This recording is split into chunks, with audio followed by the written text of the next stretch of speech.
right into it. What have you been up to? What have you been up to these past? What have you been up to these past 3 weeks?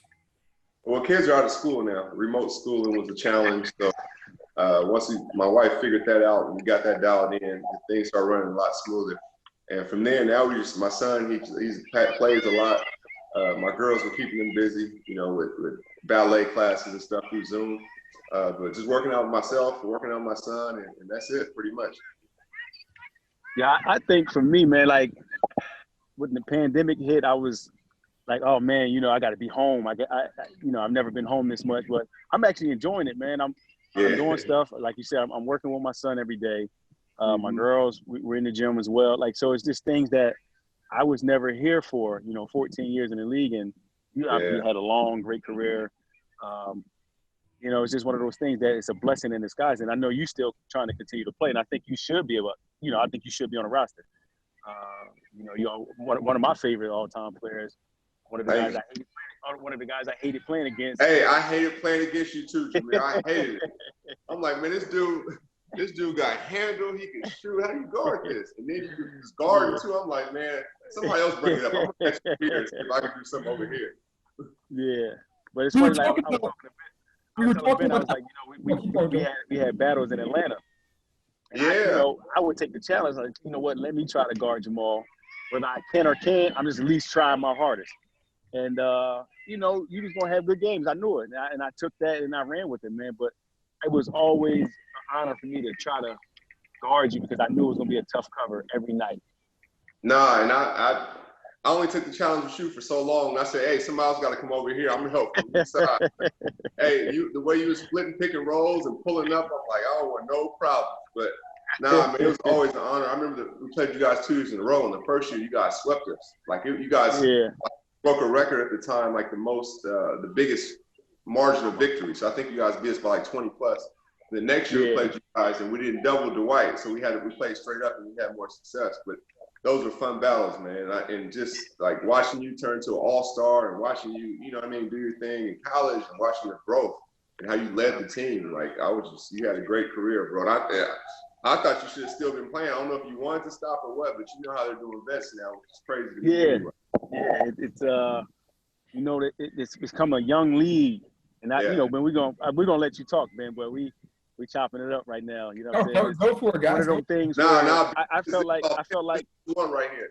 Yeah, I felt like I still could have played. I still had something to offer. I still think I do, but it's just that they rather have the younger guy. That's gonna cost them less money, and I read something you said the other day on Twitter. It's like I was asked to do this. I was asked to do that. I did that. How wasn't I coachable? And for you to be like the ultimate scorer, to transform your game into what you did at the end of your career, like you deserve a lot of credit for that. You deserve a lot of credit because you put up 55 your last game or 50 your last game, so you obviously can still get buckets. 51. And that was the thing, and I was trying to explain to people. I'm like, you guys don't understand on the outside looking in. Once you get a certain age or a certain point in your career, you're asked to do different things. It doesn't mean you can't do the other things, but if I don't do those things, now I'm a problem. And now it's like, oh, he's not coachable. Why do we want him in the program? I'm like, no, I'm gonna do those things. But when I do, the outside world can't say, oh, he's not averaging this still. No, I can still hoop for sure. I can still do the exact same things, but I was asked to do something else. And I honestly thought that should have been applauded as well, because you know how it is when you're on a young team. I wasn't the vet, like I'm just going for my numbers. I'm like, no, it's y'all show. It's y'all time. I'm gonna help you guys as much as I'm gonna try to get you going, things of that nature. So, and my teammates appreciated it, but people on the outside just look like, oh, he only averaged 8 points. He's washed. I'm like, washed? I had my highest scoring month besides the 50-point game. I had my highest scoring month in my career. It was a short month, granted, but I averaged 31 points off the bench in 4 games. And more importantly, we won half those games, and that was saying a lot because we didn't win a lot last year. You know what I mean? So I thought at least I could still hoop. But, like you said, it's a younger league. When we grew up, we were the younger guys and we understood it. But now it's even younger. If you go to school for a year, it's like a college. Honestly, like the NBA is like a college. You have vets, but it's more like younger kids, and that's what they want. Yeah. So I'll just wait my time. Like you said, when we came to the league, it was maybe 2 young guys on the team. Yeah. And all vets. Now it's reverse. It's 2 vets and all young guys. And You know, and I was talking to a executive. I'm like, that you can't blame me for leading the way I lead. You know, they were telling me basically I was too rough on guys. I was too tough. I needed to show, I needed to back off a little bit. I said, well, this is how I was taught. Right. And I think sometimes the integrity of what has been given to us is being taken away. Like, you need to carry bags. You know what I'm saying? You need to carry bags. You need to and for me, like, I didn't learn how to be a pro until I had vets on the team. You know what I mean? And I think vets are important, not just in sports, but in any role of life, right? If you want to be the best writer or journalist, well, then go learn from people that have been doing it for 20 years or 15 years or have experience, so they can tell you what to do, what not to do, how you should prepare, how you should not do certain things. And I think that sets the foundation for any young player or person coming up in whatever field it is. But it's like now, it's so young. Like Michael Jordan is the best player ever. He was still winning championships and MVPs at 35. Like, it was a grown man league back then. Now it's like kids. You know what I mean? And it's not no disrespect to them. It's just I still think there's a place for vets, and I'll always. Right. Is there a veteran? Is there a veteran either of you had? You know, that this was for you, Jameer and Jamal. They really did teach. Go ahead, Mark. Oh, for me, it was Charles Oakley. You know, Rick Brunson. I had Kendall Gill. BJ Armstrong, he wasn't playing at the time. Him and Pete Myers, they weren't playing, but they were working with the organization. And so they would kind of lead me as well. So I had really, really good vets. You know what I mean? Antonio Davis, guys like that. Solid vets. The real vets. You had the real vets. Yeah, like set the foundation for my career. I played with Scottie Pippen, right? Like, so I played with him his last year, and just seeing the professionalism and seeing the mind, the way they think and the way they prepare, all those little things matter, you know? And so I just thought, you know, vets, they set the tone for me. Yeah, I had Steve Francis and Cat, and people say, oh, you know, those guys are crazy, but they taught me a lot how to work, especially Cat. You know, and one thing is, you know, as an NBA, you got to learn how to go out too. You know, and they taught me how to go out, you know, and play. If you're going to hang out, you got to be able to recover and do the right things. But it's also I had Stacey Augmon, you know, a big part of my development early. I had Grant Hill, Pat Garrity. I mean, and then I was surrounded by a lot of really, really good dudes my entire career. I felt like Orlando did a great job of getting high character guys and piecing us together year by year, you know, and just say we would lose a guy, they would put somebody else in that position with a similar character that we knew Dwight was going to be Dwight. We knew Vince was going to be Vince when we just needed guys to add around those guys. And guys with good character, man. That's why I think the main reason why we were winning at such a high clip. Yeah, and I think you guys did a good job of keeping the core together longer. You know what I mean? So you guys were used to each other. And I always say, if you care about somebody off the court, you'll run through a wall for them on the court, because you know when he yells at you in the game, it's coming from a good place. It's not coming from a place of trying to embarrass you or any of that. So I was always very fond of you guys and how you guys, and don't you talking about Dwight and Vince, don't forget about yourself. Like I said, all-star Jameer Nelson. So like that core group that you guys had, like you guys just add a Rashard, add a Turk, you know what I mean? Just different pieces. JJ Redick stayed there 6 or 7 years. You guys really did a good job. And that was Otis. Was he the GM then? Say that again. Otis the GM then? Yeah, Otis was the GM. We had Stan. Yeah, I mean, so you guys did a really good job. That was a core right there, like you're saying. That was part of the core as well. Those guys. Yeah, for sure. You did a good job. Jamal, I got a question. I got a question right here. Mm-hmm. Like for you, do you have a timetable on when you're saying, you know what, I'm hanging it up? I mean, I think I look at you. I'm like, no matter if he's playing in NBA or wherever, he's gonna hoop and he's gonna be the same. You one of those guys to me that don't age. One of those guys that is going to continue to be really good at his craft, just because of who you are and what you put on in your career. So, do you have a timetable, like when you say I'm done? I don't know if I have a timetable, but I think, like, to be honest with you, I have never said this. So you're getting something fresh. I would think for me, it would probably be some point next season.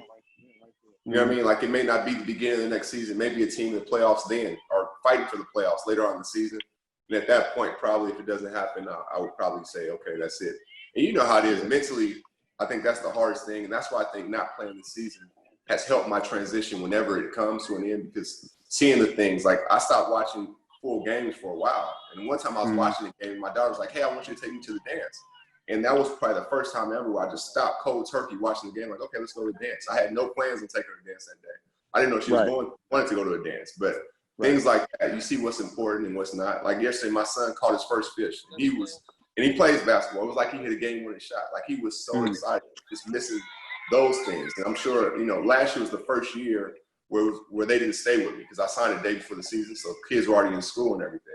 And I said last year, I was like, I can only go through one more year like that where I'm separate from him. So, yeah, God has a funny way of working out things. So, we'll see what happens in the future. Yep. Yeah. Looking at the playoffs, Jameer is all, LeBron, the Lakers are winning the championship no matter what. I take the Clippers. How do you see that? How do you see it playing out? I think the Clippers as well, and only because, especially losing Avery Bradley, that's going to hurt from a defensive standpoint. Yeah, that's going to hurt.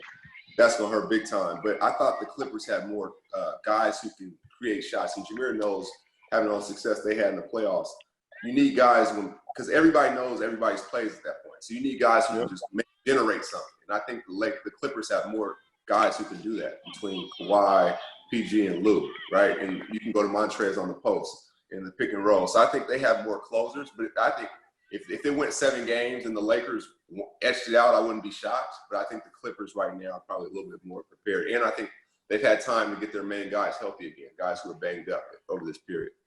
Yeah, see, my only thing with the Clippers, sometimes too much is too much, if that makes sense. You're right. So, like you said, like who's going to be the closer? And you got 2 guys coming off the bench who can be all-stars on pretty much any other team. Yeah. And then you got Kawhi, and then it's just so many guys that can close from. It can be a gift and a curse. And I have the ultimate respect for Doc, and I think he'll figure it out. But with that Lakers team, it's either 1 or 2 guys. Yeah, that's true. So it's 1 or 2 guys, and I think that when you simplify things and you make it simple for the rest of the team, everybody can fall into their role and be a little more comfortable, especially down the stretch. Once you get down the stretch, you want guys to say, you know what, I'm in this corner. Coach is going to call this play. This guy has the ball. I know exactly what we're doing. I totally agree with you. I feel like less is more as well. I think with the Clippers, the only thing is I think they know they're playing through Kawhi, right? Unless PG really has it going. But I think they know they're playing through Kawhi. I think Lou and Trez are okay with that. But I think on the Lakers side, if you're playing through those 2 guys, I think Danny Green's the only one that's proven he can hit big shots on that stage as of right now. Right? The other guys, I'm sure, will come through at some point, but at that stage, the championship level stage, where you have to hit shots and consistently, Danny Green's the one who's kind of proved he can do it. So it'll be fun, and I think that either way, the championship comes out of LA on the West. Well, Kuz is going to be the X factor for both. He's going to be the guy for both teams. I'm sorry, go ahead. The one thing is if he stays in that 16, 17-point range, he's good. But once he gets down to 10 or 11, they need that third scorer in that 15 to 16 range because historically LeBron's going to get 34 points a game. Yeah, and we don't know what AD is going to do. We don't know because he hasn't played in too many playoff series. But if you look at who he is and what he's capable of doing, he's going to get you 30 points a game. For sure. You need an extra 15 to 17. Yeah, and Kuz is the guy who can generate offense other than LeBron or AD generating it for him. So he's definitely that X factor. Right. He cannot have a 2 for 16 night, a 3 for 15 night. He's got to give you an efficient 15, 16 points. I feel like for most of the playoffs, if they're going to get to that level. Well, he's going to have to grow up and be Chris Bosh. I mean, Chris Bosh played against D Wade and played alongside D Wade and LeBron, and he settled in terms of in that role, and he did it effectively, did it well. And I know Kuz is young; he's fighting for contract and money and all that stuff. But when you win, that's when you get paid. Yeah. You can win now, and then he can go to another organization later in his career and get the big money. I mean, but it depends on how he wants to play his situation out. And I think, he controls his own destiny right now. They win the championship, he's gonna get max. Yeah, and like you said, if he proves he's a consistent third guy under that kind of pressure and those type of lights, a different team will say, "Well, you come be our first guy. You've proven you can be a championship level third piece. You can definitely be a first piece for us if we're trying to build towards that." Yep. Jamal, what are your thoughts on the bubble as a whole, just with everything going on in the country? What are your thoughts on the bubble situation? Well, it's a few different layers to it, but I guess through the pandemic part of it, that part's like the unknown, right? And if you look and pay attention, Florida is really spiking up with cases, and that's kind of scary, just from the standpoint that the players are locked down, but the staff that are working there isn't, and they can kind of come and go as they please. So I think it's kind of easy to possibly get something, but I'm sure the NBA has thought that out as well. From the social injustice part of it, I have no problem sitting out if everybody else is sitting out. I would just want to know, what are we sitting out for? What are we trying to gain from it? And if you would need a plan in place. And if you say, hey, we have a plan, we want X, Y, and Z, we want this amount to go to Black Lives Matter, we want this amount to go to NAACP fund, or this amount to do this, then you say, okay, we're sitting out unless we get this. But there has to be a plan in place for that, you know. Right. And then the other part of it, I think, is just being isolated, which is fine for me because I'm a homebody anyway. And when I'm on the road, like, man, we don't even see you unless it's at the gym. So I'm cool with that part. For other guys, I think you just got to mentally make the transition and say, okay, I'm going to lock in before I go there. I know I'm sacrificing 3 months of isolation, but if I have a chance at a championship, then it's worth it. So just different layers. Yeah. Again, I want to apologize, especially for everybody who's going to watch this and listen. I'm on the I love it. You know what I'm saying? I love it. That's authenticity. This is not scripted. It's real. I love it. Yeah. Like I said, the opportunity presented itself. You know, we got a chance to have a living legend on the Court Vision podcast, man. And you know, like I said, somebody I always looked up to and battled against, and knew it was gonna be tough, man. Hey, Jameer is so powerful in these parts, he don't even know it. Nate Robinson named his son Jameer. I know, he told me that. Hey, that's real. That's real. That's love right there, man. Yeah, love. Man.